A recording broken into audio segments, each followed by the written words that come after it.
Bonsoir à tous, j'espère que vous passez une bonne fin de vacances. Nous nous retrouvons aujourd'hui pour ce dernier numéro et pour parler d'un protocole qui concerne la sécurité. C'est un protocole qui est assez méconnu, disons d'un point de vue configuration. Donc c'est un protocole qu'on a l'habitude, si on veut, de croiser en étudiant des matières en relation avec la sécurité.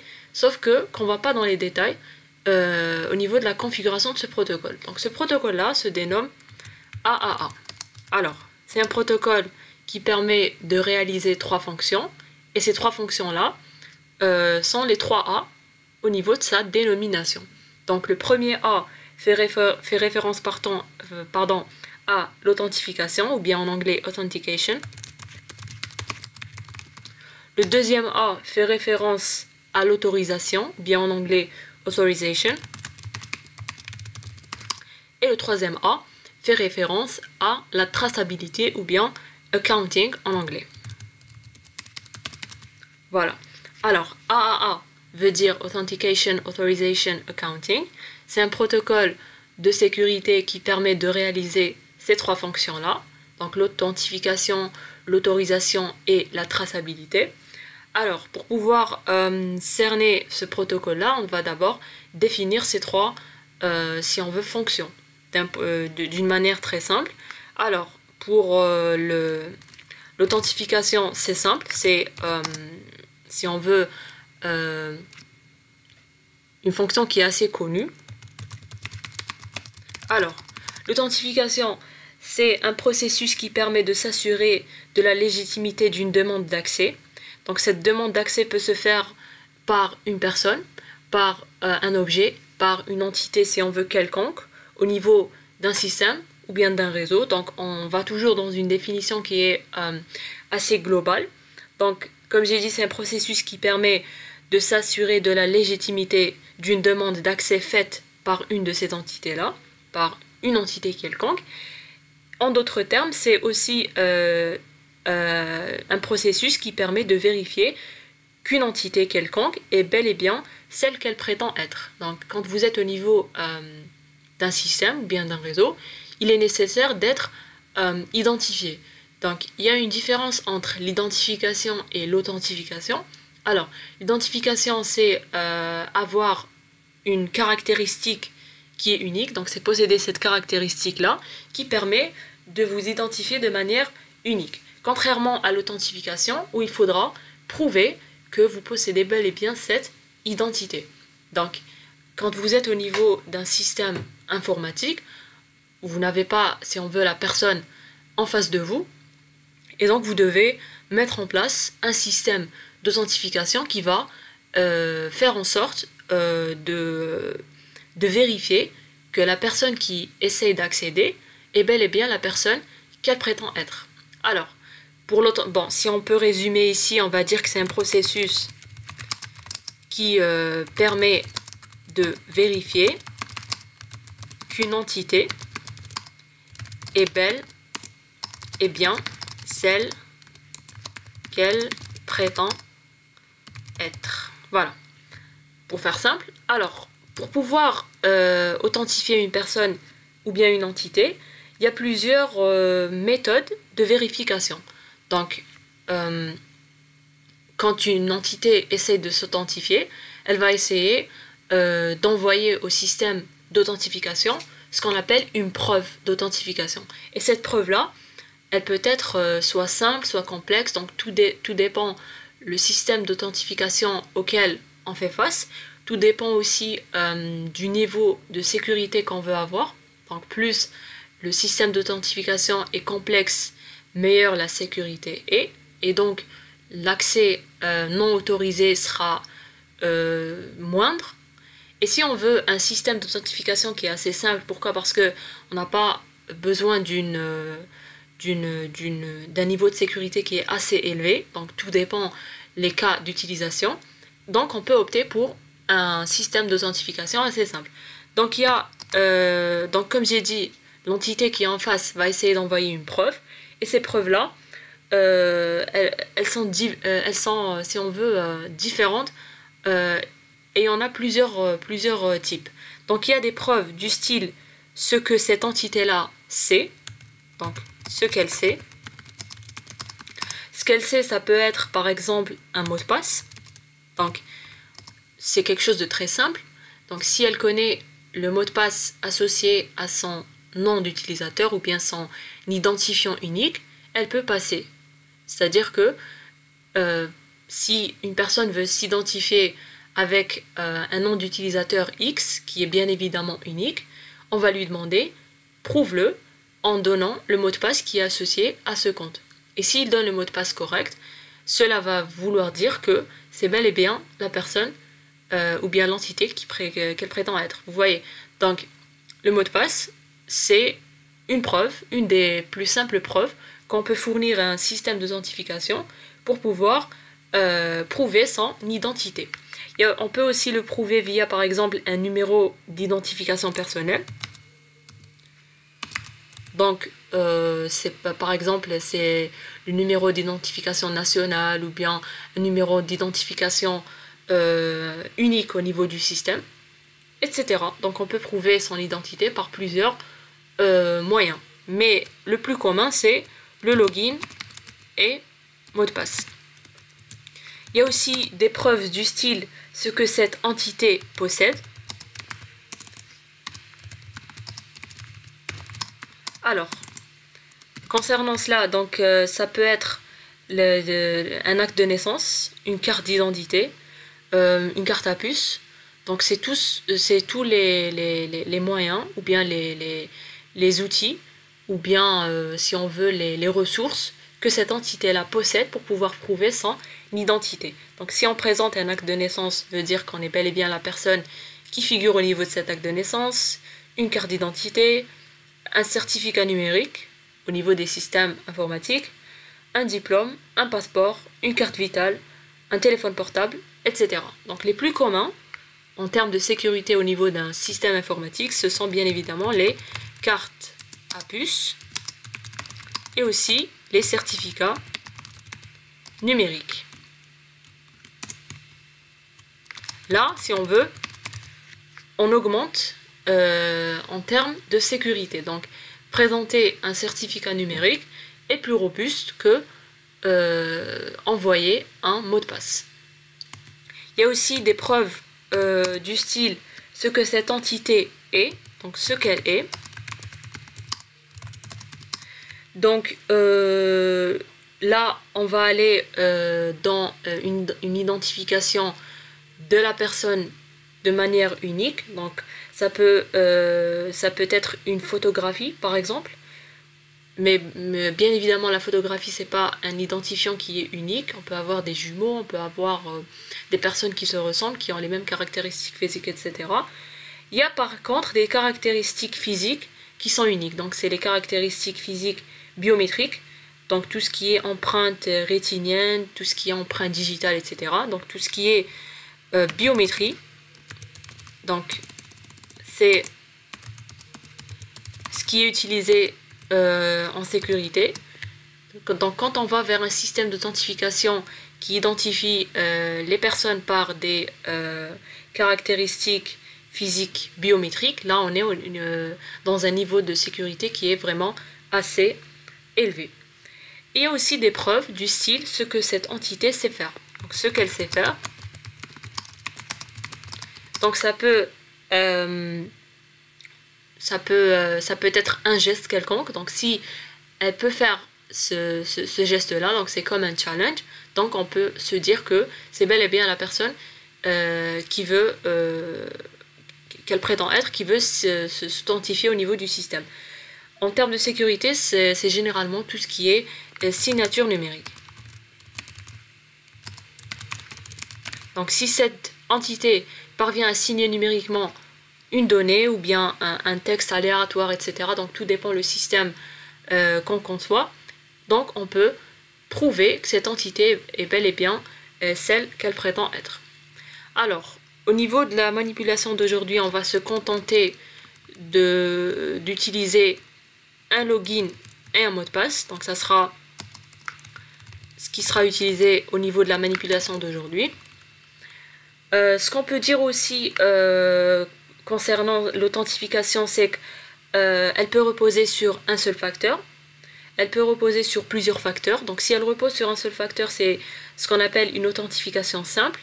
Si elle repose sur deux facteurs ou plus, on l'appelle authentification forte. Il y a aussi l'authentification unique, qui est une identification unique. Donc c'est un accès au système de manière unique. C'est aussi une manière qui permet d'accéder à plusieurs applications en ne possédant en procédant qu'à une seule authentification. Donc c'est une méthode d'authentification qui va permettre de faciliter la gestion par exemple de mots de passe. Donc si un utilisateur a plusieurs mots de passe pour plusieurs applications, il peut utiliser ce type d'authentification unique.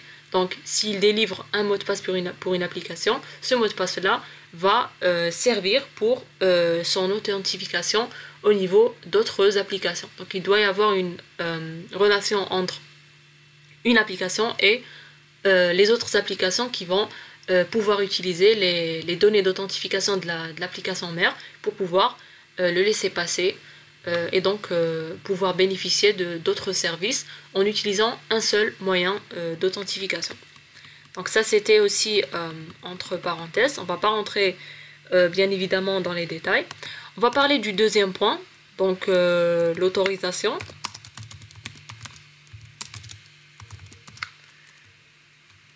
Alors l'autorisation, c'est un processus qui permet de désigner les ressources accessibles et les opérations possibles pour l'utilisateur authentifié. Donc une fois qu'on franchit l'étape d'authentification, c'est-à-dire qu'on est au niveau du système, il y a un certain nombre de privilèges qu'on peut avoir, il y a un certain nombre de ressources auxquelles on est autorisé à accéder, il y a un certain nombre d'opérations aussi, donc tout ce qui est par exemple lecture, écriture, etc.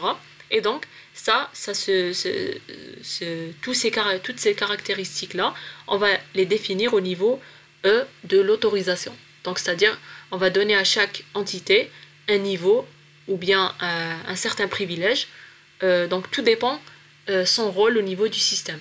Si on a un administrateur du système, il aura bien évidemment tous les privilèges. Si on a uniquement un utilisateur qui consulte ou bien lit les données au niveau du système, on lui donnera des privilèges moindres. Donc on lui donnera un accès en lecture plutôt qu'en écriture.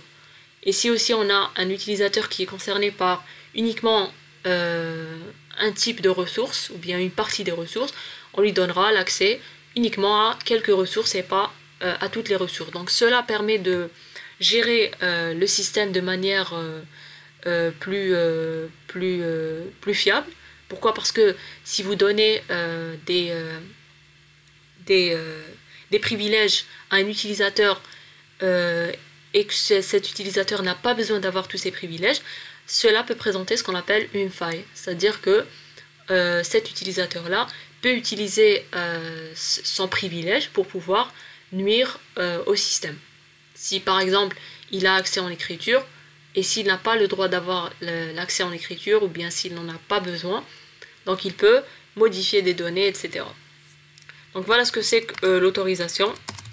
Donc c'est un processus qui permet de désigner les ressources. Ça peut aussi désigner les opérations par l'entité authentifiée. Donc dès que l'entité entre au niveau du réseau, c'est-à-dire qu'on a franchi l'étape d'authentification, il faudrait lui donner un certain nombre d'opérations à faire, donc un certain nombre, si on veut aussi, de restrictions. Donc voilà ce qu'on veut dire par autorisation. Maintenant on va parler de la troisième fonction qui est le counting ou bien la traçabilité. La traçabilité, c'est tout simplement une fonction qui permet de collecter des informations sur la dite ressource. Alors la traçabilité, ça va permettre d'avoir une vue globale sur tout ce qui se passe au niveau du système, du réseau, etc. Donc avoir cette traçabilité là va permettre par exemple de comprendre le comportement du système en cas de défaillance par exemple ou en cas d'attaque. On peut avoir la liste de toutes les actions qui ont été faites. Donc on peut enregistrer par exemple la date d'accès au système, l'adresse IP source, l'activité, donc un certain nombre d'informations qui pourront aider à gérer le système et à aussi détecter la source d'une attaque par exemple, ou bien avoir une vue globale sur les ressources qui sont utilisées, les horaires, etc. Donc on peut faire aussi une étude statistique du fonctionnement de notre système. Traçabilité. Donc ça permet de collecter des informations, tout simplement. Alors, du moment qu'on a compris ces trois fonctions-là, donc un protocole AAA va permettre de réaliser ces trois fonctions-là. Donc l'authentification, l'autorisation et la traçabilité.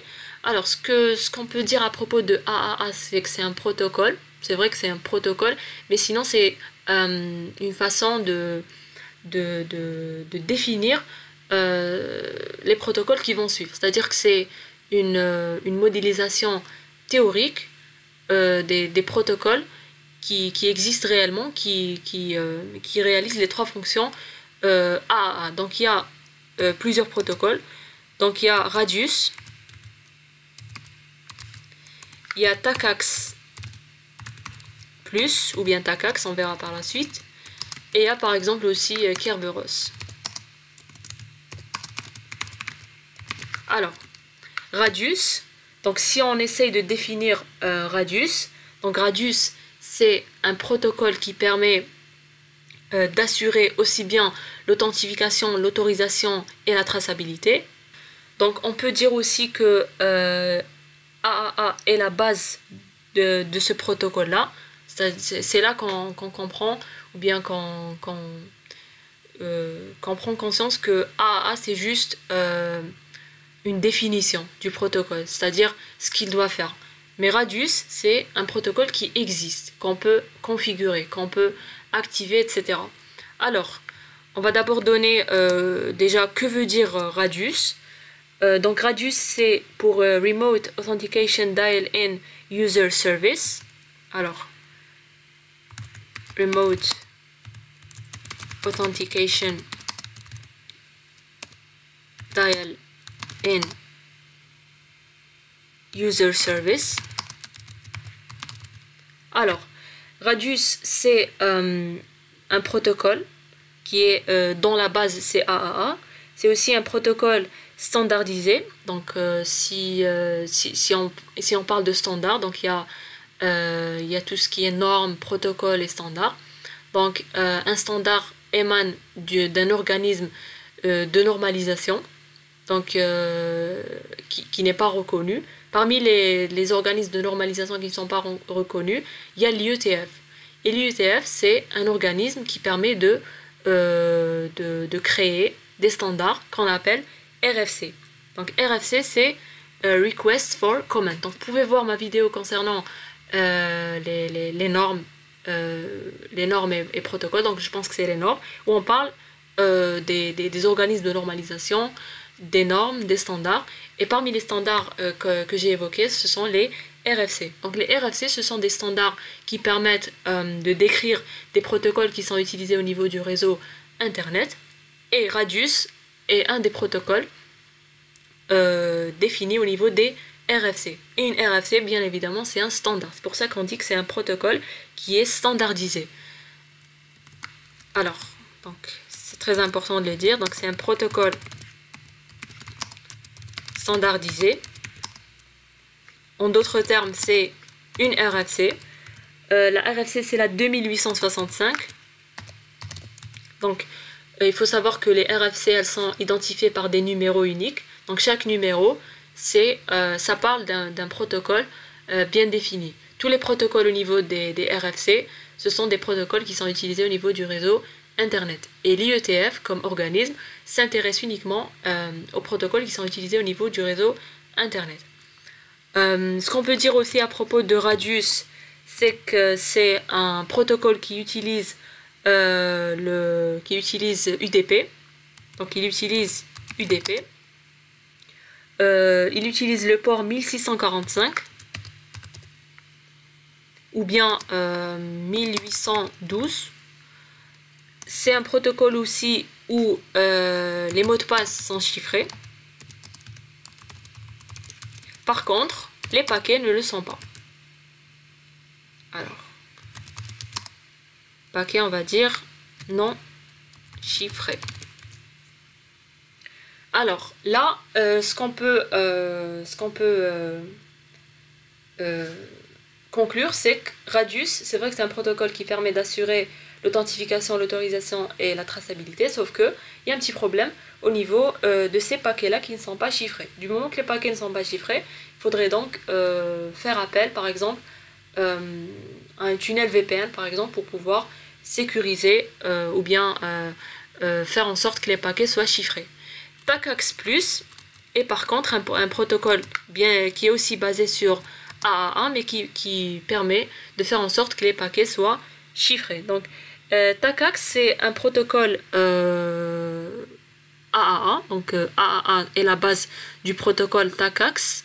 Il y a eu TACACS, puis il y a eu TACACS Plus, donc c'est une version qui est venue après. C'est un protocole propriétaire Cisco.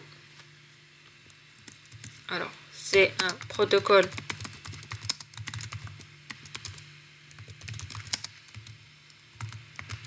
Cisco. Alors, on va dire ce que veut dire TACACS. Donc, c'est Terminal Access Controller Access Control System Plus.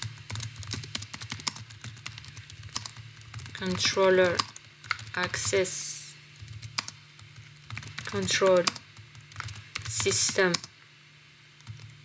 Plus, donc pour le plus.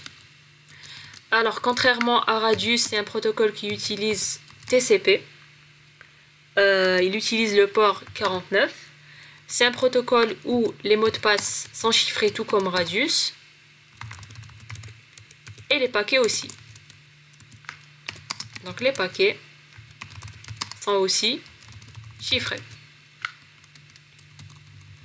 Il y a d'autres protocoles, donc on va voir aujourd'hui les protocoles Radius et TACACS Plus, qui ont une configuration aussi qui est assez similaire. Il y a aussi le protocole Kerberos. Donc c'est un protocole d'authentification réseau qui repose sur un mécanisme de clé secrète. Donc il repose sur un système de chiffrement symétrique. Il repose aussi sur l'utilisation de tickets. C'est un protocole, donc si on veut, qui est assez robuste. Donc il n'y a pas ce concept d'utilisation de login mot de passe au niveau de l'authentification. Donc on préfère utiliser ce système de tickets. Le problème, c'est que on envoie au niveau du protocole Kerberos les données en clair. Pardon, on les envoie pas en clair, mais on les envoie chiffrées. Donc cela permet d'éviter le risque que ces mots de passe là, ou bien ces échanges là entre le serveur et le client, le serveur Kerberos et le client. Donc ça permet d'éviter ce risque d'interception de données. Kerberos a été implémenté par plusieurs organismes ou bien par plusieurs entités. Donc il y a par exemple Microsoft qui l'a implémenté au niveau de Active Directory, donc au niveau de son système serveur. Donc il y a la possibilité d'utiliser le protocole Kerberos. Alors, du moment qu'on a vu, si on veut, un aperçu des trois fonctions, donc c'était ce qui était, donc c'est ce qui est le plus important, donc comprendre que veut dire l'authentification, l'autorisation et la traçabilité. On va maintenant configurer ce protocole. On va configurer Radius et on va configurer aussi TACACS S. Ce qu'il faut savoir au niveau de Packet Tracer, c'est qu'on a la possibilité de faire la configuration du protocole AAA soit via des serveurs, soit au niveau du routeur lui-même. Donc on peut configurer le protocole AAA au niveau du routeur pour pouvoir réaliser les fonctions d'authentification, d'autorisation et de traçabilité. On peut aussi configurer des serveurs où on active le protocole AAA, donc radius ou bien TAC-AX+, et on fait les configurations qu'il faut. Donc on va mettre en place notre architecture, on va mettre en place 5 routeurs, donc on va mettre en place plusieurs sous-réseaux qui sont interconnectés entre eux, et on va, au niveau de chaque sous-réseau, on va essayer d'implémenter et de configurer un type de protocole AAA. Donc on va voir par exemple comment réaliser la fonction d'authentification, comment réaliser la fonction d'autorisation et de traçabilité de plusieurs manières. Donc comme j'ai dit, on va voir par exemple l'autorisation au niveau d'un routeur, on verra par la suite l'autorisation au niveau d'un serveur Radius ou bien TAC-AX+, et après on verra les autres fonctions d'autorisation et de traçabilité. Donc on va utiliser 5 routeurs. Alors on va utiliser les routeurs Packet Tracer.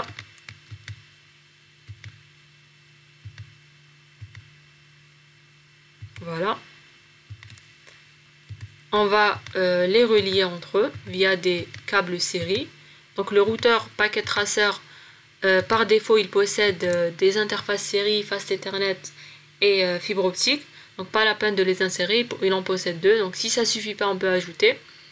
Sinon pour le Packet Tracer Empty, il possède rien. Et donc c'est à nous de le personnaliser. On va ajouter des commutateurs pour pouvoir insérer au niveau du sous-réseau aussi bien des serveurs que des terminaux. Alors, on va insérer des commutateurs. Donc, un ici, un autre ici, un autre ici, un autre ici et un autre ici. On va câbler via des interfaces Fast Ethernet 0/0. Et donc, au niveau de chaque sous-réseau, donc les réseaux point à point ici ne nous intéressent pas aujourd'hui. Donc on va juste les configurer, leur donner des adresses sans plus. On va s'intéresser aux réseaux qui sont reliés aux commutateurs. Donc on en a 5. Donc au niveau des 5 réseaux, ici, au niveau de la topologie, on va réaliser plusieurs fonctions AAA. Alors, pour ici, on va insérer un seul PC. Donc là, on va réaliser la fonction d'authentification au niveau du routeur. Donc pas la peine d'avoir un serveur. Même chose ici, pour la deuxième manipulation. À partir de la 3e, 4e et 5e, on va mettre des serveurs. Donc on met d'abord les terminaux. Ensuite, on met les serveurs. Il ne reste plus qu'à câbler, qu'à opter pour un schéma d'adressage, à configurer les interfaces et à commencer la configuration du protocole AAA. On va opter pour un schéma d'adressage assez simple. Donc vous pouvez utiliser n'importe quel adressage que vous voulez, quel système d'adressage, donc ça va marcher. Il suffit juste de respecter les adresses que vous allez saisir au niveau des serveurs, etc. Alors, pour ici, on va opter pour... alors, on accède à l'interface déjà.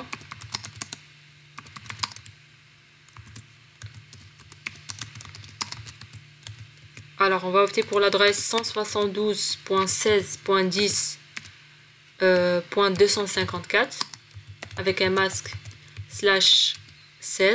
On peut faire comme on veut. Je le fais au hasard. No shutdown. Voilà. On configure le PC.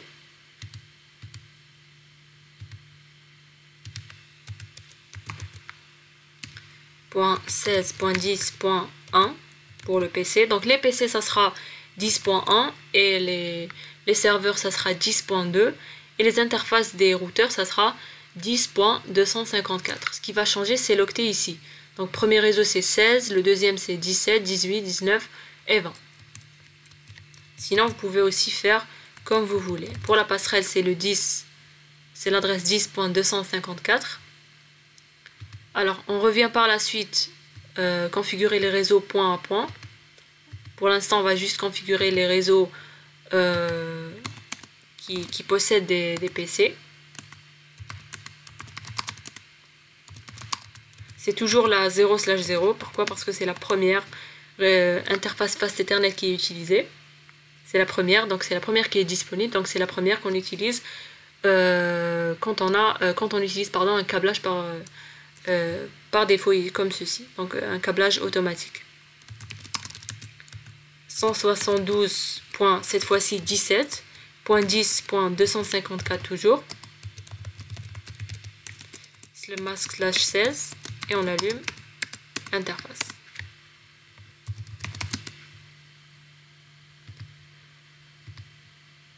Même chose pour le terminal, donc ça sera .17.1 et là .17.254.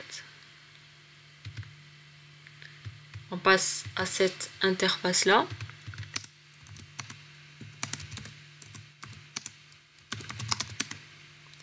Interface fast Ethernet 0/0.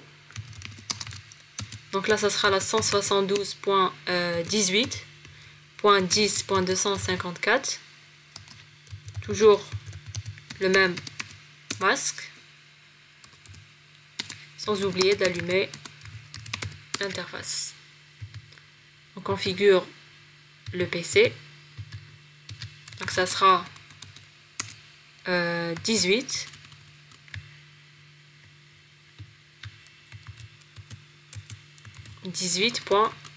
.254. Alors, est-ce qu'on a mis 18? Ouais. Voilà. Pour le serveur, ça sera .2.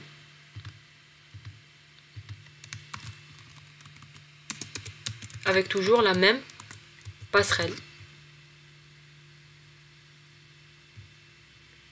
On passe au quatrième réseau. Ça sera 19.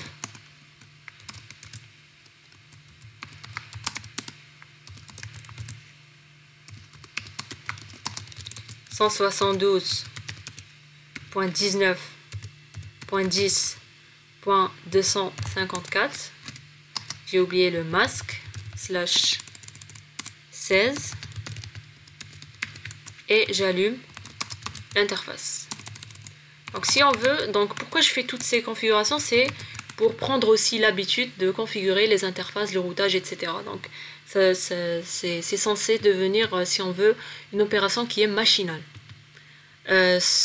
Pourquoi je l'ai fait aussi au niveau des manipulations, c'est pour les personnes qui veulent faire la manipulation à 0. Donc parfois si on donne uniquement les configurations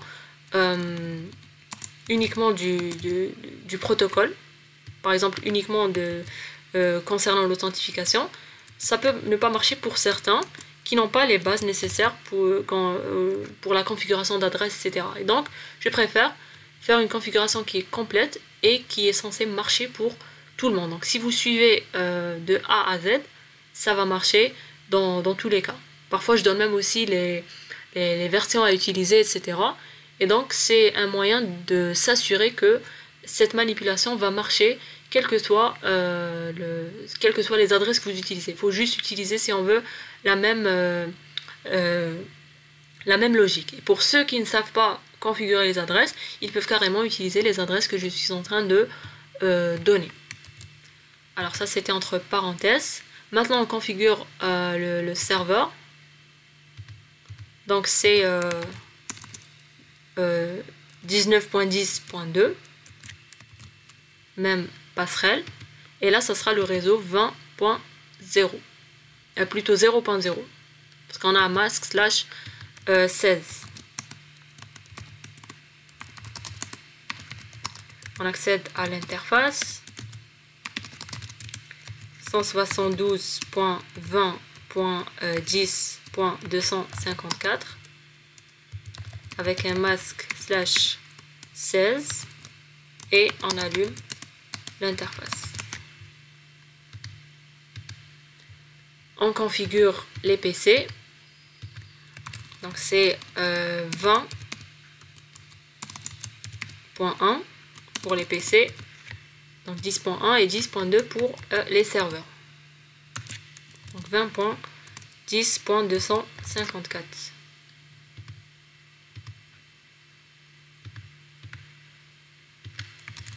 20.10.2, 20.10.254.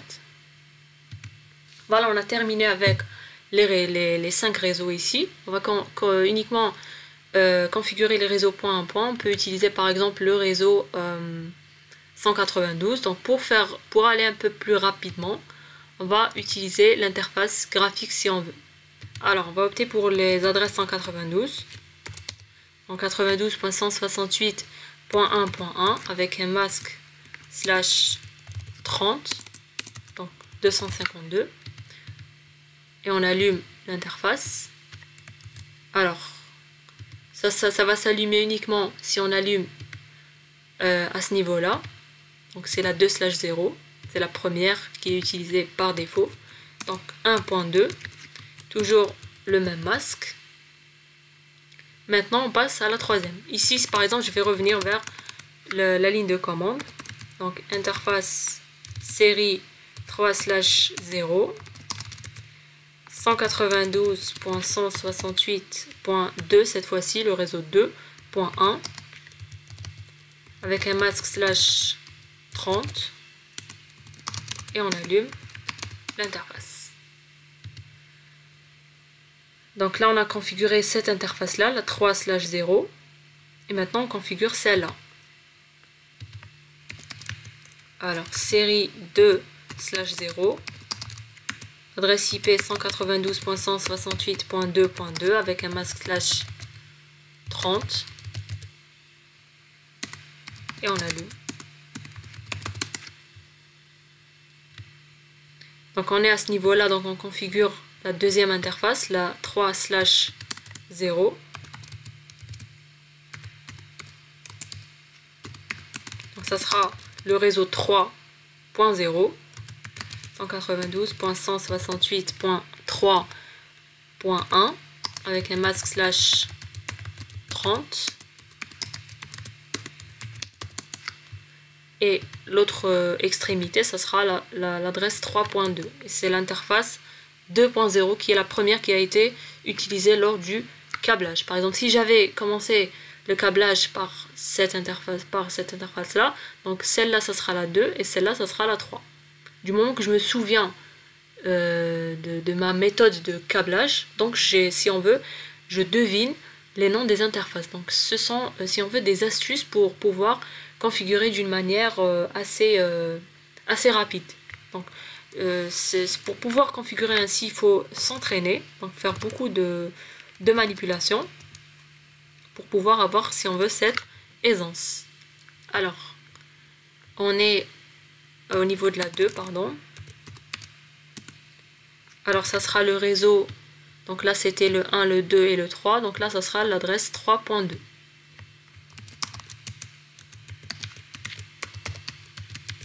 Avec un masque /30.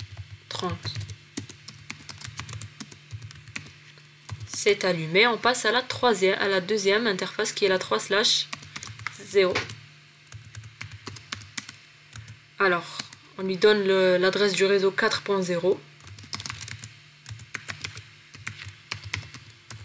4.1 avec un masque /30. Le masque /30, ça permet, c'est une plage d'adresse où on a uniquement 2 adresses. Donc c'est le masque, bien c'est les réseaux /30 sont les réseaux à privilégier au niveau des réseaux point à point. Pourquoi? Parce qu'on a uniquement 2 adresses de nécessaire. On allume et on passe à la dernière. Donc c'est la première qui a été utilisée, donc c'est l'interface série 2/0 et elle aura pour adresse le réseau, je pense, 4.2. Voilà, 4.1 et ici ça sera 4.2.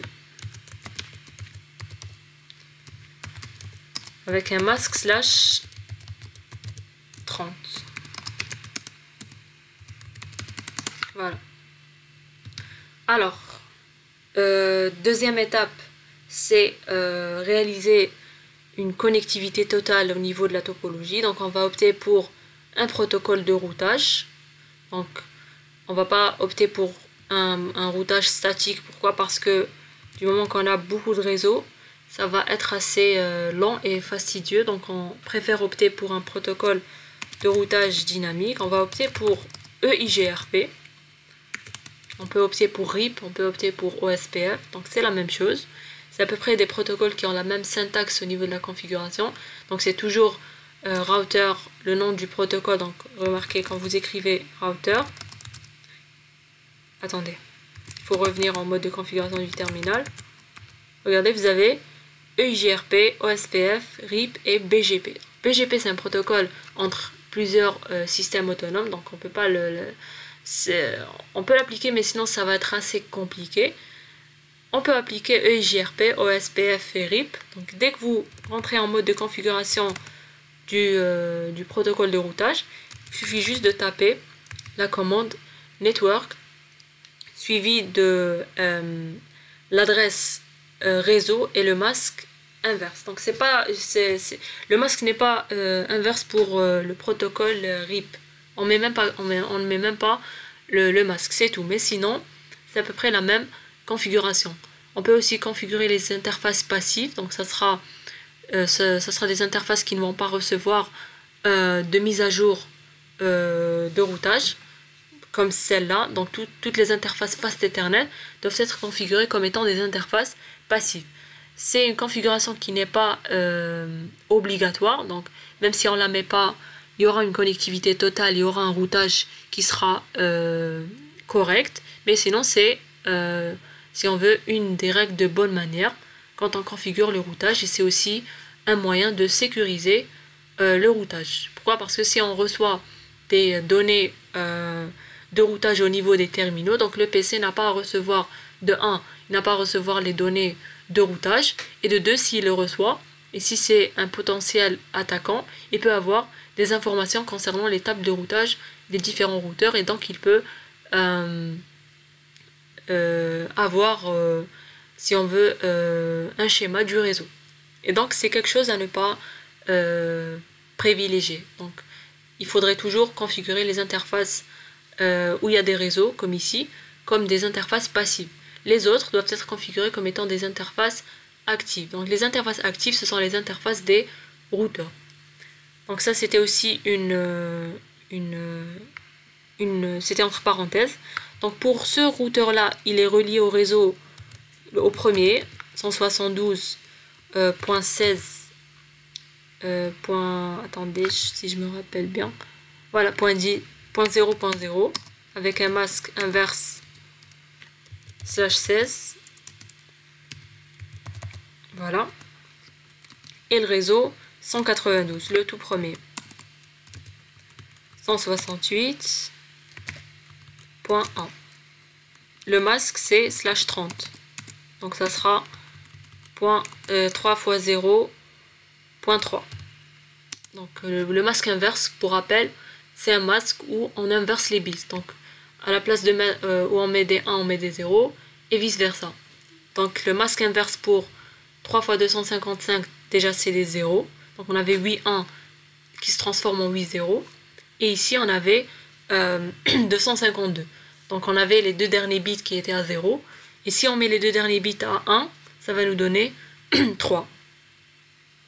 C'est tout. On passe au deuxième.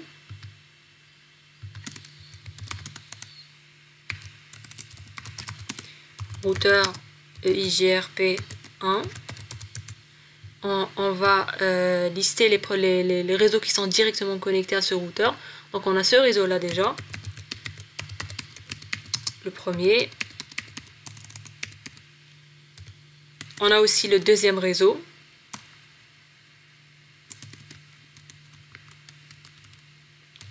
Donc le 2.0. On a le deuxième réseau des terminaux, donc les 172.16. Point 17.0 avec un masque /16, mais inversé. C'est tout. Donc si vous n'arrivez pas à vous souvenir des réseaux, il faut juste aller au niveau du routeur, regardez, vous mettez le curseur et vous avez les adresses des interfaces du routeur et donc vous pouvez déduire les adresses du réseau. Pourquoi? Parce que vous avez l'adresse suivie du masque et donc vous pouvez avoir l'adresse du réseau. Donc il suffit juste de mettre la partie machine à 0. On passe au troisième routeur.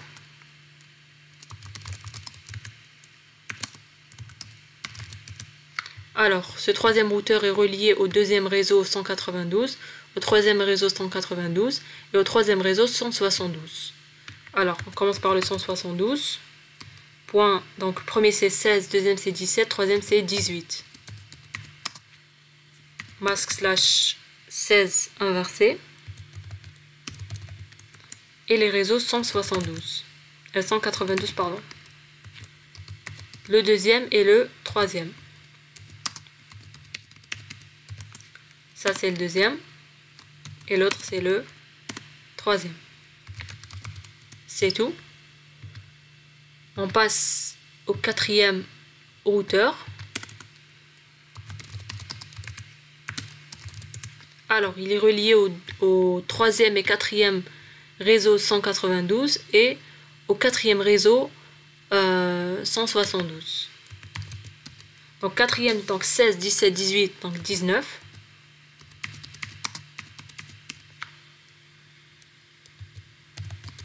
Masque 16. Et l'autre, c'est le réseau 192.168.3.0. Et le quatrième. On termine avec le dernier routeur. Alors, il est relié au dernier réseau 172 et au dernier réseau 192. Alors, 172.20.0.0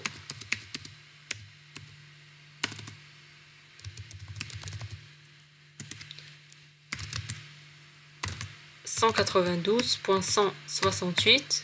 Normalement 4.0.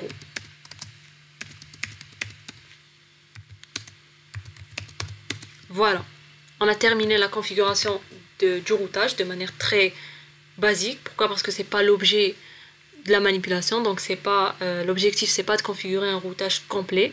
Néanmoins, on veut juste avoir une connectivité au niveau du réseau. Et pour avoir une connectivité, il faut juste configurer un protocole de routage de manière basique. Alors, maintenant, on va configurer les protocoles AAA, donc Radius, TACAX et les protocoles au niveau des routeurs. Avant cela, on va juste vérifier que le réseau est fonctionnel. On va essayer les différents pings. Les premiers ne marchent pas à cause des découvertes ARP, à cause de la diffusion des tables de routage, etc. C'est très normal. Alors il marche, celui-là. On va essayer avec celui-là maintenant. Ça marche maintenant. Et le dernier réseau, ça marche. Normalement, il y a une connectivité totale. Ça veut dire que tous les PC, tous les serveurs, tous les routeurs peuvent communiquer entre eux. Alors, on va maintenant procéder à la configuration du protocole AAA. On va voir en bref les commandes utilisées. Donc, il n'y en a pas beaucoup. Il faut juste avoir, si on veut, une idée sur ces commandes. Donc, elles sont saisies au niveau du mode de configuration global. Donc, vous avez routeur. Donc, vous avez config. Donc, c'est ici qu'on va saisir les commandes relatives au protocole AAA. Donc, vous avez la première commande qui est le AAA New Model avec un tiré du 6. Donc, c'est une commande qui permet d'activer AAA. Donc ça permet d'activer, ça permet aussi de supprimer tout ce qui a été fait avant. C'est pour ça que dans la littérature, on ne dit pas vraiment activer AAA. Donc ça permet de créer un nouveau AAA. Donc s'il y avait d'autres commandes qui ont été saisies avant. Si on refait cette commande, le tout, si on veut, sera effacé. Donc ça permet l'activation. Et maintenant, on va voir les commandes relatives à l'autorisation, l'authentification et la traçabilité. Pour pouvoir configurer les paramètres relatifs à l'authentification, il suffit de taper, donc après cette commande-là, AAA, Authentication, tout simplement.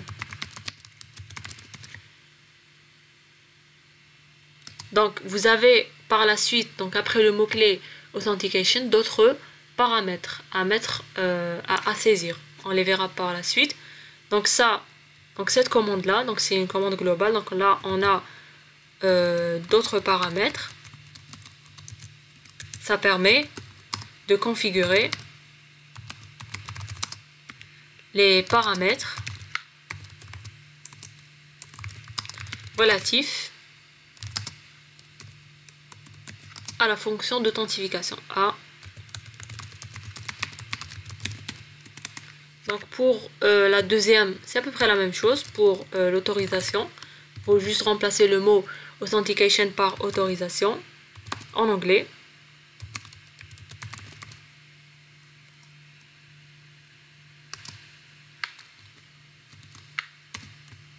Configurer les paramètres relatifs à l'autorisation.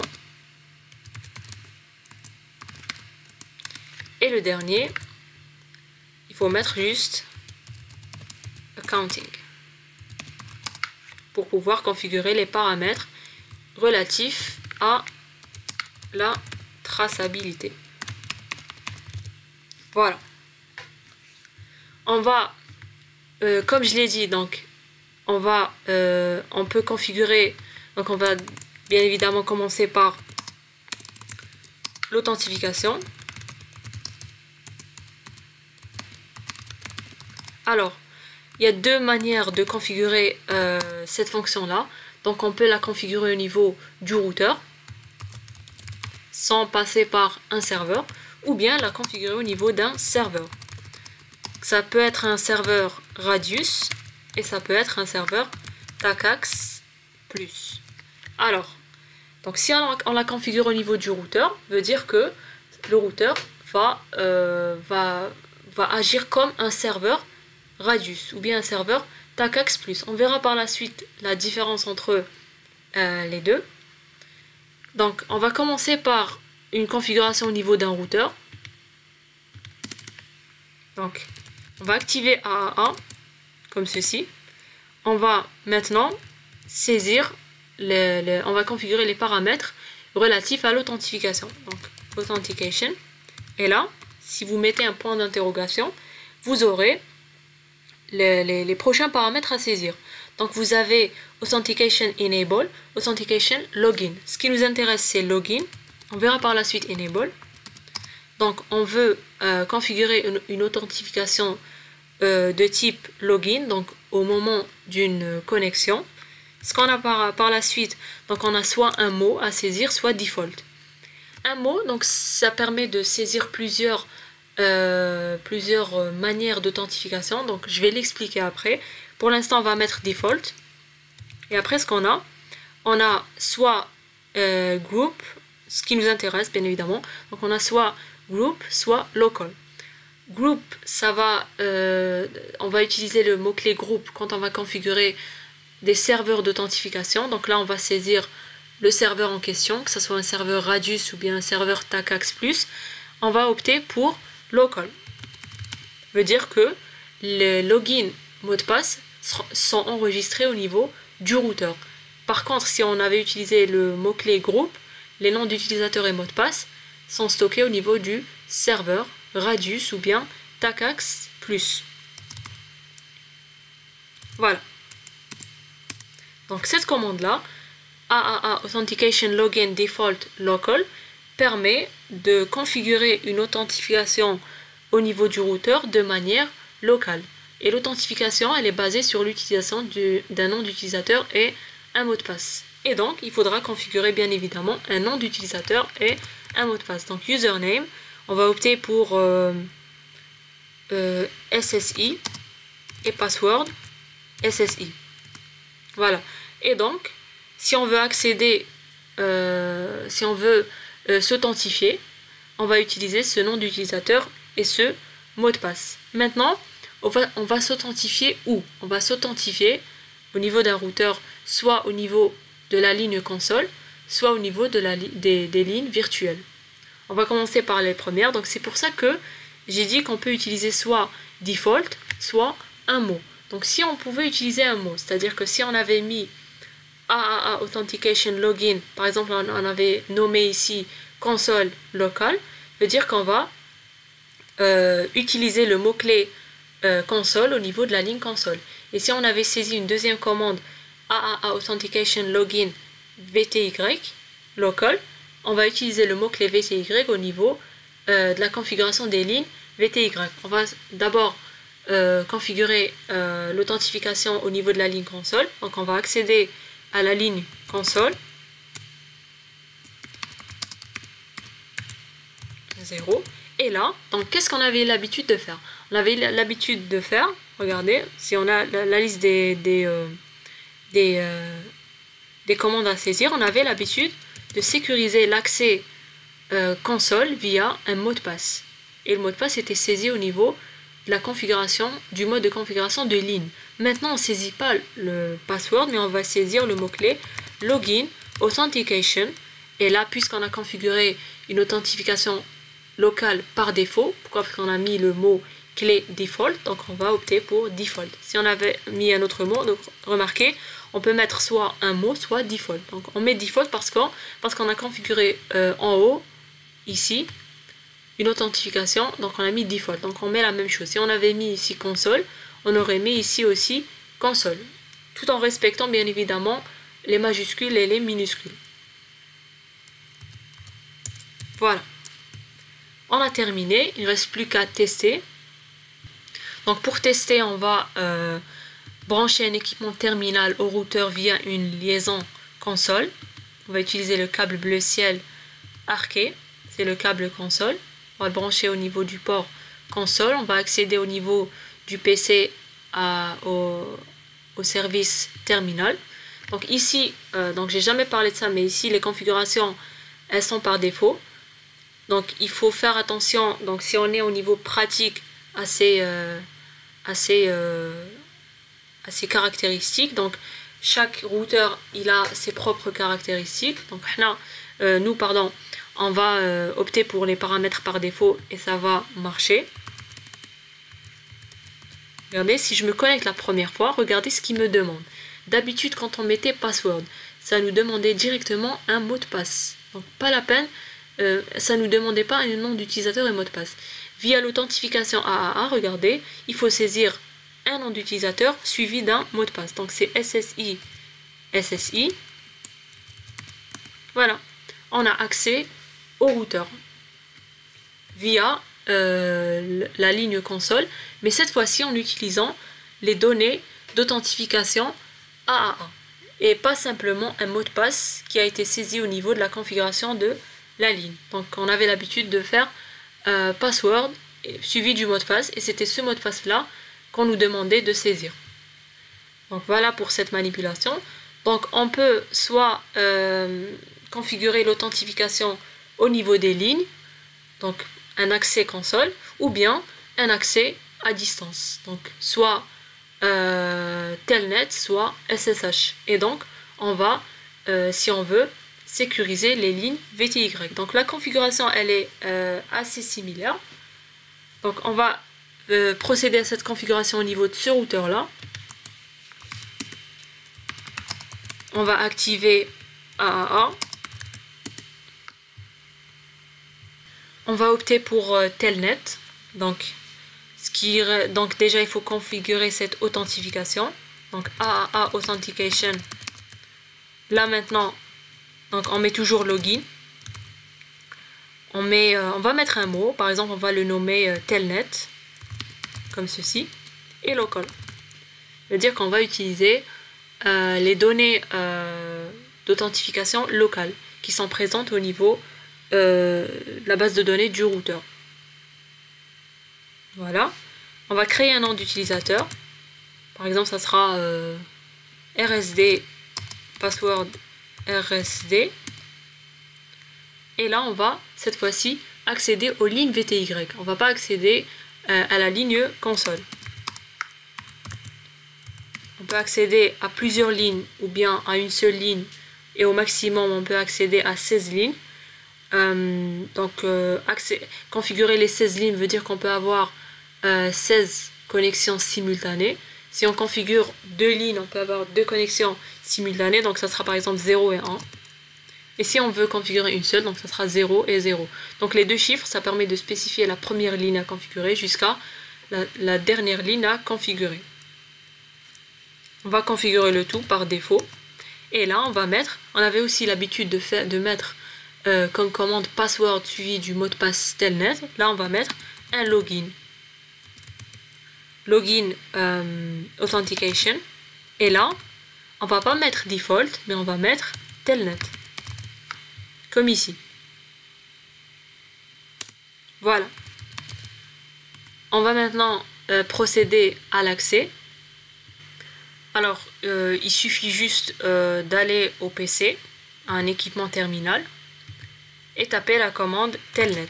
Telnet suivi de l'adresse IP du routeur. Donc c'est la 172. Je pense, donc c'est le deuxième, donc c'est 17.10.254. Alors, c'est ouvert.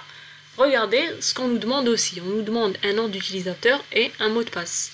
Quand on avait l'habitude de configurer telnet, on nous demandait uniquement un mot de passe qu'on saisissait au niveau des lignes VTY via la commande password. Alors, donc c'est RSD, en minuscule RSD. Voilà, vous avez accès au routeur à distance. Donc là, c'est une authentification qui est locale. Veut dire que les données d'authentification, elles sont stockées au niveau d'un routeur. Parfois, ce n'est pas une bonne chose à faire, surtout si on a beaucoup de noms d'utilisateurs et mots de passe à stocker. Et c'est pour ça qu'on va opter pour une authentification via des serveurs d'authentification. Donc, c'est des serveurs qui sont dédiés à cela, où il y a le service d'authentification ou bien tout le service AA qui est activé. Et donc, on peut... l'idée c'est quoi? C'est à peu près, ça va être aussi une configuration qui est assez similaire, sauf que on va plus créer les noms d'utilisateurs et mots de passe au niveau des routeurs, mais on va les créer au niveau des serveurs. Donc on va commencer par la configuration d'un serveur TACAX+, donc ça sera un serveur TACAX+, donc c'est juste un nommage, ça n'a pas, si on veut, un sens. Alors, quand vous accédez à votre serveur, quand vous accédez à l'onglet service, vous avez différents services que vous pouvez activer au niveau du serveur. Le service qui nous intéresse, c'est celui-là, AAA. Alors, il faut activer le service, première étape, cliquez sur On. Et ensuite, là, vous allez saisir la configuration réseau. La configuration réseau, ici, donc votre client, toujours, le client, ça sera le routeur périphérique. Donc, ça sera celui-là. Par exemple, on va le nommer R2. Même ici, donc via la commande hostname, en graphique.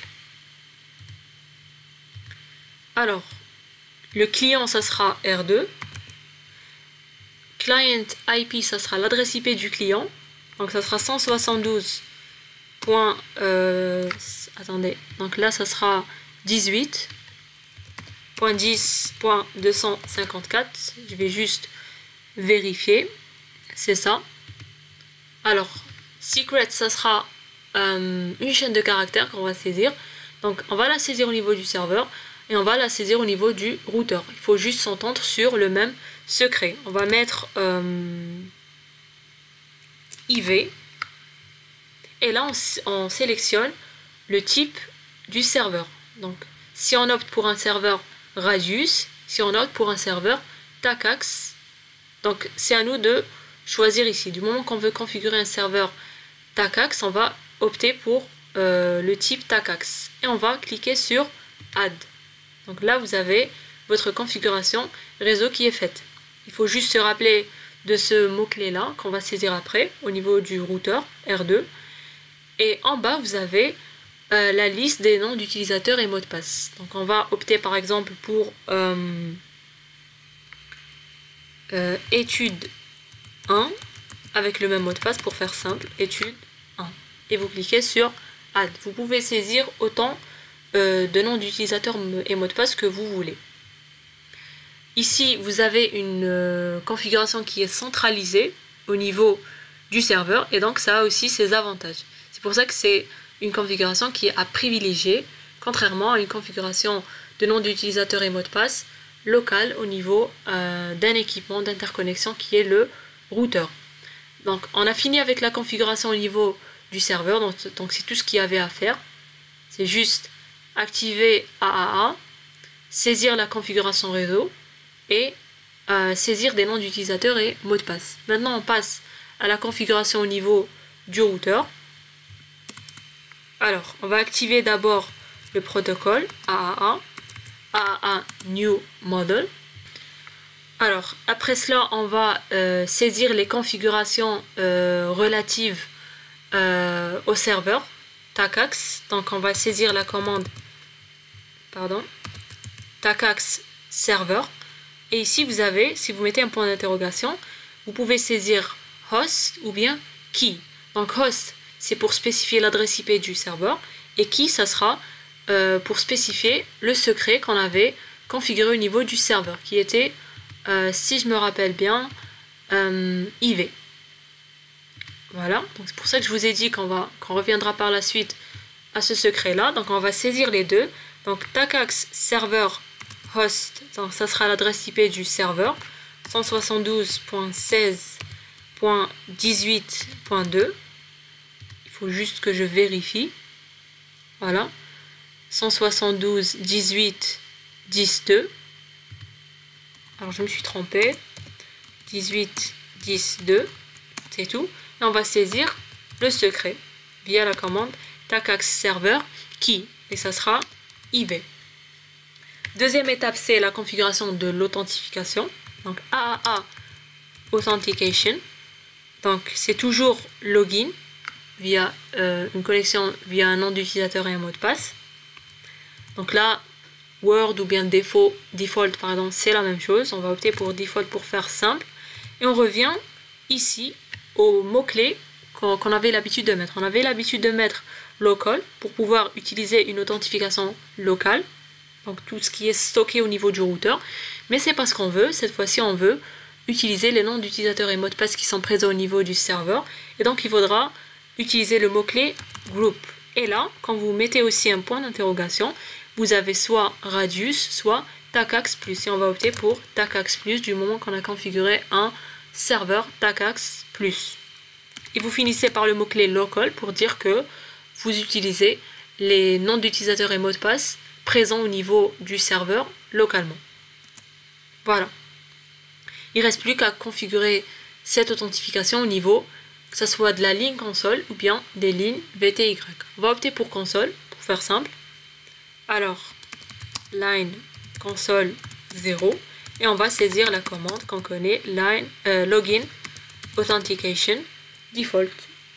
Si on avait mis un mot ici, si on l'avait nommé, je sais pas, SII, on aurait mis ici aussi SII, etc. Donc toute chaîne de caractères que vous voulez. Il ne reste plus qu'à faire les tests. Donc, on va brancher un câble console au niveau du PC de ce réseau avec le routeur et on va essayer d'accéder. Donc on met un AND pour sortir carrément. Voilà, on nous demande un nom d'utilisateur, donc c'est normalement étude 1 suivi du mot de passe étude 1. Voilà, vous avez accès au routeur. Maintenant, si on veut accéder au mot d'utilisateur privilégié, bon, on peut accéder, mais sinon, on aurait pu... pourquoi? Parce que je pense que c'est ouvert dans les deux... Non. Alors, oui, le enable, il est interdit au niveau des connexions à distance. Pardon, donc je me suis trompée. Donc, si on avait Donc on va le faire au niveau du serveur Radius maintenant. Je vais en parler après. Donc là on a configuré un serveur TACAX+. Ici on va configurer un serveur Radius. Alors c'est une configuration qui est assez similaire au niveau du serveur. Il faut activer le service. Client name ça sera R3.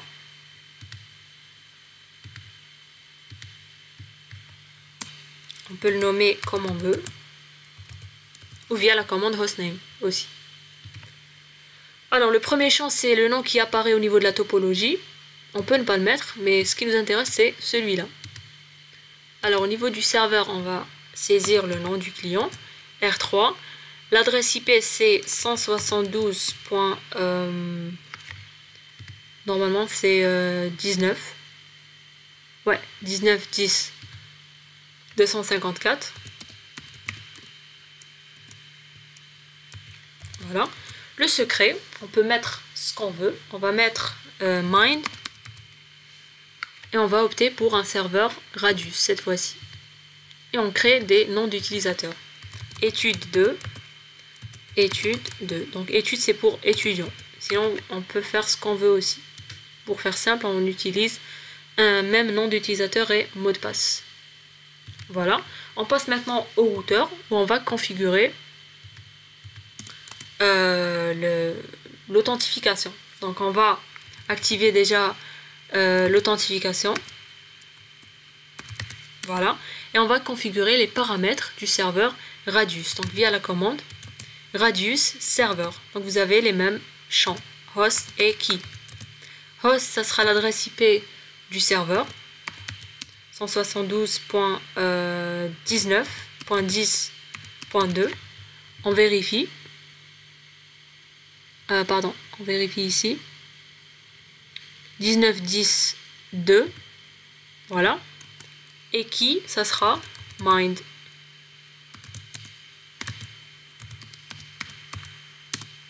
Voilà. Maintenant, on va configurer l'authentification. Alors, on va opter pour une authentification au niveau des lignes virtuelles. Cette fois-ci, on va essayer d'opter pour le protocole SSH. Donc, vous savez que le protocole SSH nécessite une configuration qui est un petit peu plus complexe que celle du Telnet. Telnet, on a juste à spécifier un mot de passe. Pour SSH, du moment que les données sont chiffrées de bout en bout, il faudra générer des clés de chiffrement. Pour générer les clés de chiffrement, il faut d'abord configurer un nom d'hôte au routeur, donc c'est ce qui est déjà fait, plus un nom de domaine. Via la commande IP domain name, on met ce qu'on veut aussi. On va mettre cisco.dz. On peut, comme j'ai dit, mettre ce qu'on veut. On va pas configurer un nom d'utilisateur. Pourquoi? Parce qu'on va utiliser les noms d'utilisateurs et mots de passe présents au niveau du serveur Radius. On va juste générer la clé de chiffrement. Crypto key generate RSA. On va opter pour une clé de 2048 ou bien 1024. Donc plus la clé est grande, plus le système le cryptosystème est robuste. Ce qu'il faut maintenant, donc là on va configurer cette authentification via la commande AAA Authentication. Attendez, donc j'ai mis 2A. Donc AAA Authentication, comme toujours, login. Default, ou bien on peut le nommer par exemple SSH ou bien ce qu'on veut. On va mettre group. Pourquoi? Parce que on est en train de configurer une authentification au niveau d'un serveur et non pas au niveau du routeur. Donc si c'était au niveau du routeur, on aurait mis local. Le serveur, c'est un serveur Radius, donc groupe Radius, et local pour dire qu'on va utiliser les données présentes au niveau du serveur Radius. Il ne reste plus qu'à configurer les lignes VTY. Donc on va spécifier cette authentification. Donc ça sera via login authentication Donc default, parce qu'on a mis default. Si c'était un mot ici, on aurait mis le même mot ici. Et on va spécifier que les données sont qu'on va échanger des données SSH. Donc ça sera via la commande transport input SSH. Voilà. Il ne reste plus qu'à faire les tests.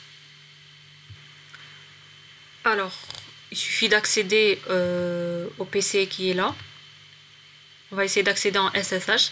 Donc, petit rappel, donc on peut soit accéder à SSH via la ligne de commande en tapant ssh-l, le nom d'utilisateur, donc étude 2, suivi de l'adresse IP du routeur, 172.19.10.254, ou sinon, on peut accéder via cet utilitaire. Telnet SSH. Donc si vous sélectionnez SSH, vous allez taper le nom d'utilisateur ou bien l'adresse IP et donc vous tapez soit le nom d'hôte ou bien l'adresse IP du routeur suivi du nom d'utilisateur. Après on vous demande de saisir le mot de passe. C'est la même chose. Donc dans la pratique on utilise un utilitaire comme PuTTY. Alors on saisit maintenant le mot de passe étude 2. Pour rappel, ces mots de passe sont stockés au niveau du serveur. Regardez, maintenant on a accès au routeur. On revient maintenant au fameux enable. Si je mets enable, ça ne va pas marcher. Donc d'habitude, qu'est-ce qu'on avait l'habitude de faire quand on configurait SSH? On avait l'habitude de saisir une commande du style enable secret ou bien password et on mettait le mot de passe. Et ce mot de passe là, c'est un mot de passe qui est stocké au niveau du routeur. Nous, on veut une authentification AAA. Donc, qu'est-ce qu'on va faire? On va juste saisir la commande AAA Authentication. Et là, on va pas mettre login, mais on va mettre enable.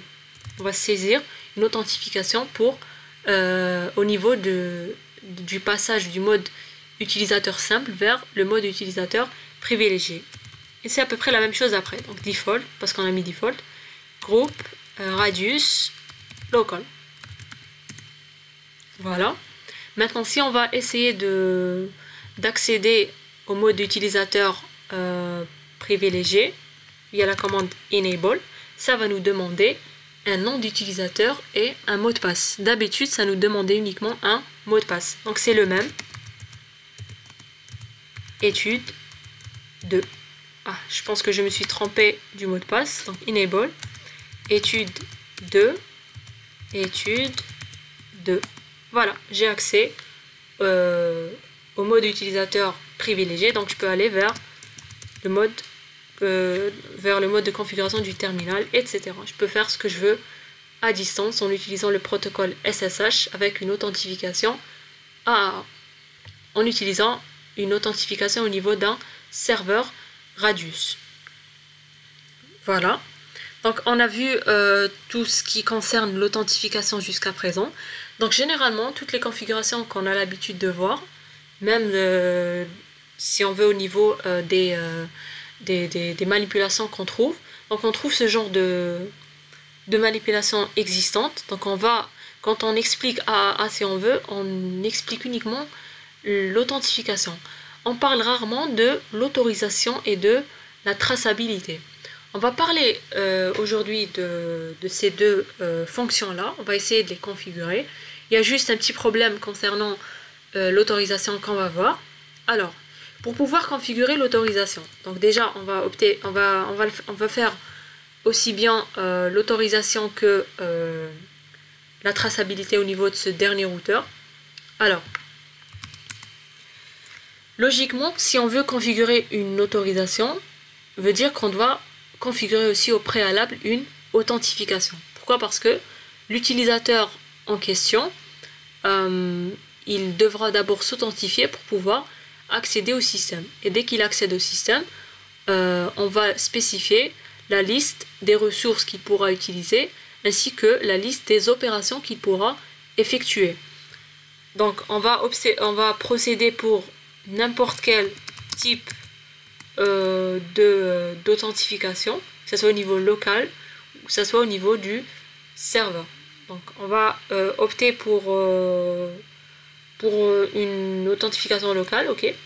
Alors, AAA New Model, AAA Authentication Local, Default, Local. Voilà. On va créer un nom d'utilisateur et un mot de passe. Username. Regardez maintenant, la commande username maintenant, ça ne sera pas du style username password, mais ça sera username, on va donner un nom, donc ça sera étude 3. Là, vous avez le mot-clé privilege.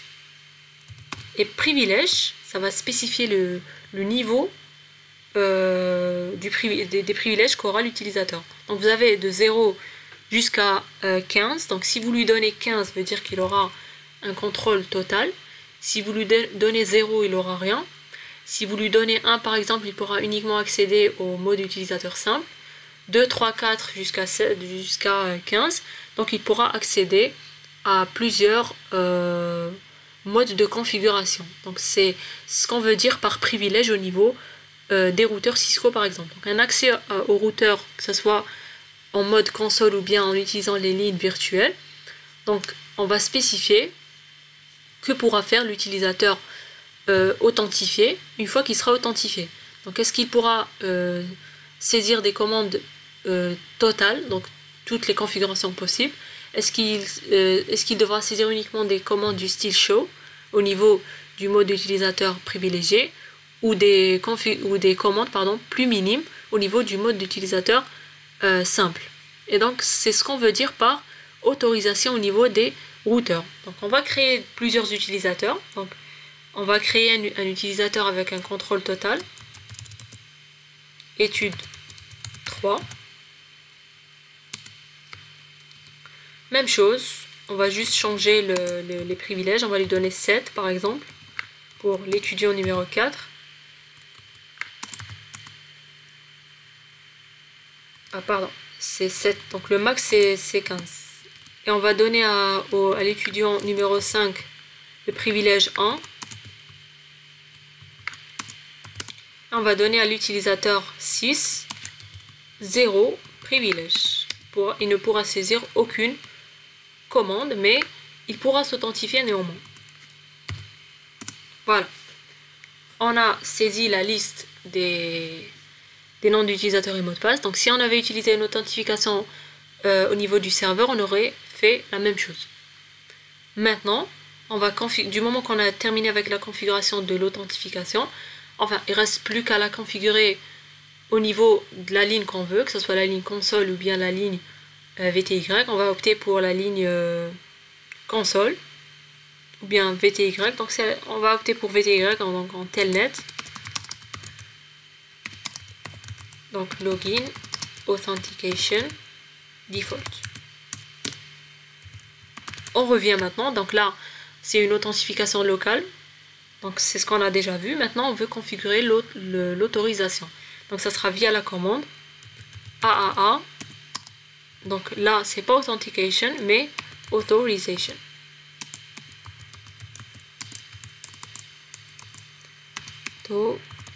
Authorization, voilà. Voilà. Donc là, on a le mot-clé exec. Donc c'est c'est le shell auquel il aura accès. Donc c'est une autorisation concernant les commandes qu'il pourra saisir. Et après, on a soit un mot, soit default. Donc on est maintenant familiarisé avec cela. On va mettre default pour faire simple. Bon, groupe, si on avait utilisé un serveur, Radius ou bien Tacax. Local, on va utiliser local parce qu'on a opté pour une authentification locale. Et on a les noms d'utilisateurs et mots de passe présents au niveau du routeur. Voilà. Donc là, uniquement cette commande va permettre de configurer cette fonction d'autorisation. Pour l'instant, je vais l'annuler.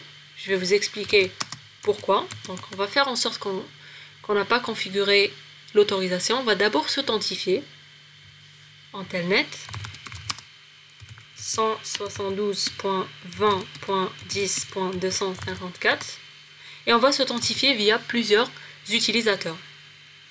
Étude attendez, il y a étude de 4 jusqu'à 6. Non, il y a de 3 jusqu'à 6, je pense. Bon, 3. Le même mot de passe. Voilà. Et là, on va saisir la commande show. Attendez. Voilà, show privilege. Il vous dit current privilege level is 1. Donc par défaut, si on se connecte, on a tous le même niveau. Si je me connecte via un autre utilisateur, donc normalement je trouverai autre chose. Donc par exemple l'utilisateur numéro... attendez, on va juste revenir au routeur pour voir ce qu'on a déjà saisi. Déjà le premier, ou bien on accède au fichier de configuration, tout simplement. Alors l'utilisateur 3, l'étudiant 3 a le privilège 15, 4, 7, etc. Donc déjà, l'utilisateur 3, on s'est connecté avec, on a trouvé un privilège égal à 1. On va essayer de se connecter via l'utilisateur 4. Donc on est censé trouver 7, mais on va trouver 1. Donc, étude 4. Attendez, je pense que je me suis trompée au niveau du clavier. Voilà. Et show privilege. Vous avez 1. Donc si vous tapez les show privilege pour les 4 utilisateurs, vous aurez 1. Pourquoi? Parce qu'on n'a pas configuré une autorisation. Si on configure l'autorisation au niveau du routeur, donc si on réactive la commande qu'on a saisie au préalable, celle-là, normalement, si on se connecte maintenant au niveau des PC, ça va marcher. On va mettre utilisateur 3 qui a le privilège 15. On remet un show privilege. Ça reste toujours 1. Donc voilà le petit souci au niveau de la configuration de l'autorisation, c'est que ça ne marche pas au niveau du simulateur. Mais sinon, si on avait saisi toute cette configuration au niveau d'un vrai routeur, ça aurait marché. C'est pour ça qu'on n'en parle pas beaucoup de cette configuration, parce que on peut pas si on veut montrer les résultats au niveau du simulateur. Donc on peut saisir la configuration en entier, sauf qu'on ne peut pas voir réellement ce qui se passe. Donc si vous voulez avoir un petit aperçu, on peut changer au niveau de la configuration des lignes avec un login local. Donc on va carrément supprimer cette configuration AAA, donc no AAA new model. No, il faut mettre des no pour les 3 qu'on a saisis.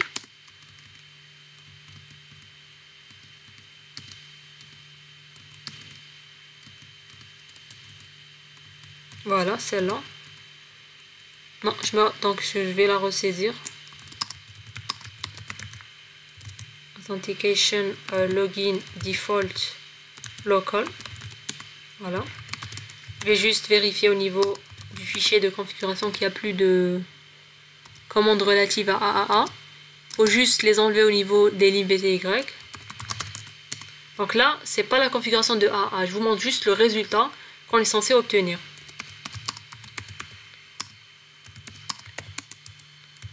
Alors, no login authentication default. On va mettre un login local. On va essayer maintenant.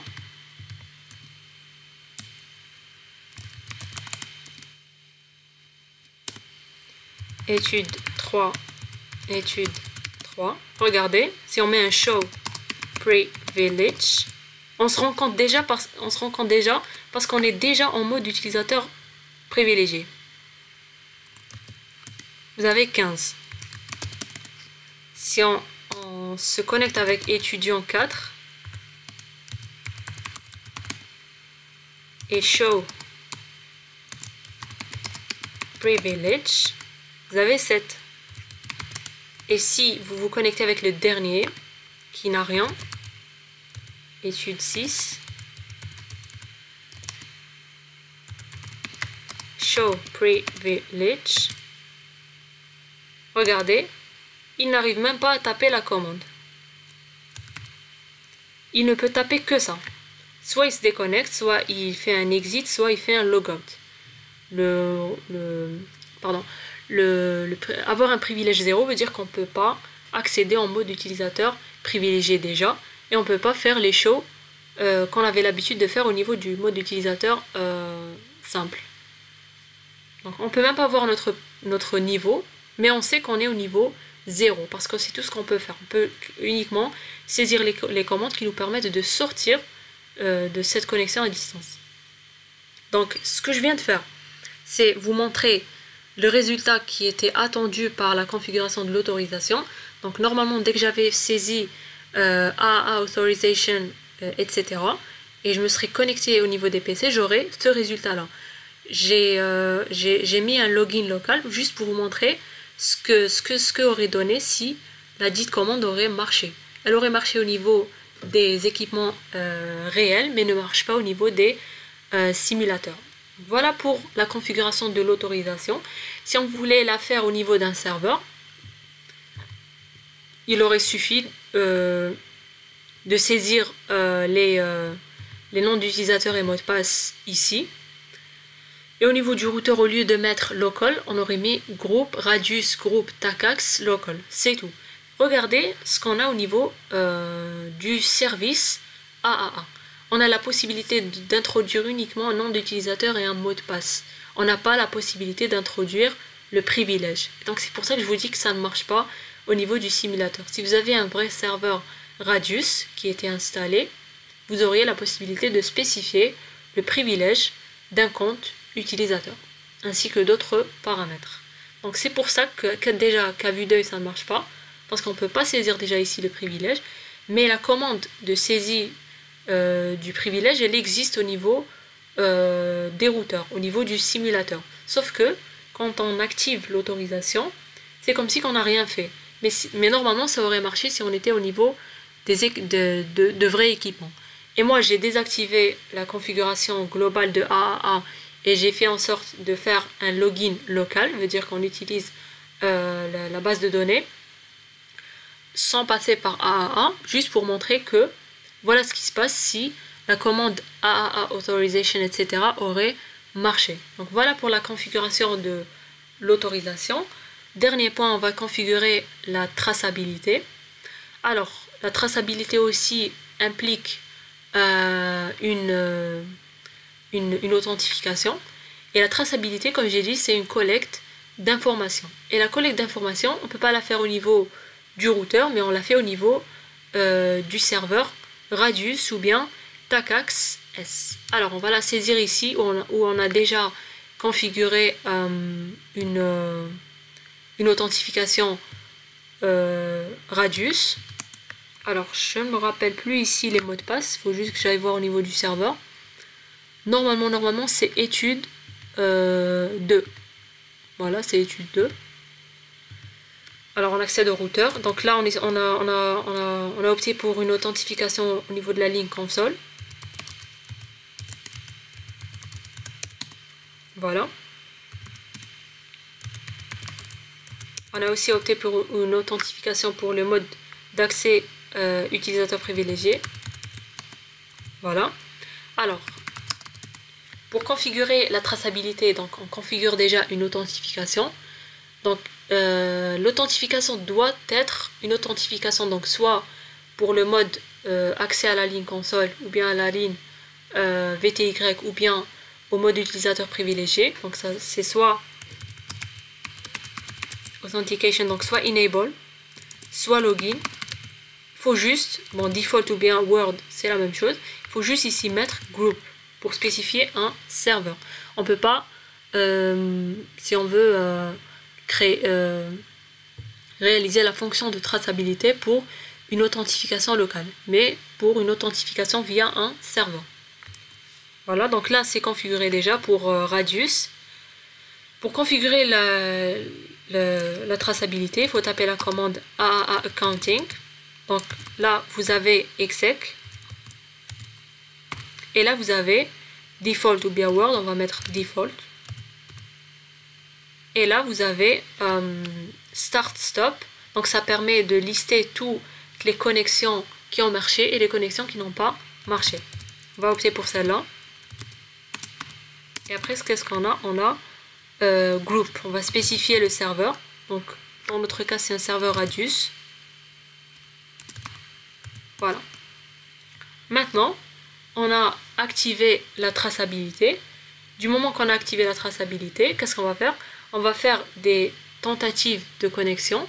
On va faire des tentatives qui marchent, des tentatives qui ne marchent pas. Et on va voir si notre serveur, il va collecter les informations de connexion.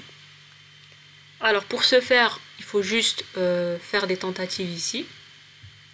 On refait une tentative. On va saisir un mot de passe correct. Voilà. Et on essaie d'accéder une seconde fois et on tape un mot de passe qui n'est pas correct. Voilà. Il ne nous reste plus qu'à vérifier que ces informations-là ont été stockées au niveau du serveur. Pour pouvoir les voir, il faut aller à Desktop. Et là, vous avez, si on veut, cet utilitaire, AAA Accounting. Vous avez deux onglets, donc soit TACAX S, soit Radius. Du moment qu'on a configuré un serveur Radius, on a des informations concernant les accès. Donc vous avez en cette date-là, donc c'est la date du simulateur. Et vous avez le nom d'utilisateur qui a été utilisé, username. On ne stocke pas le mot de passe. Vous avez l'adresse IP de provenance, donc c'est le PC, donc 10.1 c'est les PC. Flag start veut dire que ça a marché au tout début. Et flag égale à stop, c'est pour la deuxième tentative qui a échoué. Et si vous faites plusieurs tentatives, ça va les collecter au fur et à mesure.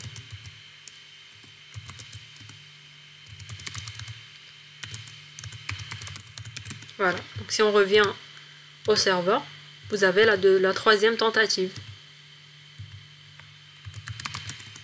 On refait avec une tentative qui a échoué. Vous avez la quatrième. Vous avez ici le flag stop.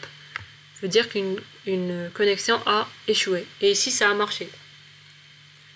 Pour TACAX S, c'est exactement la même chose, sauf qu'il fallait saisir au niveau de la commande concernant le counting, groupe TACAX S. On va le faire ici, du moment qu'on a un serveur TACAX S. Donc on a déjà une authentification. Je ne me rappelle pas des noms d'utilisateurs et mots de passe. Donc je pense que c'est étude 1, étude 1.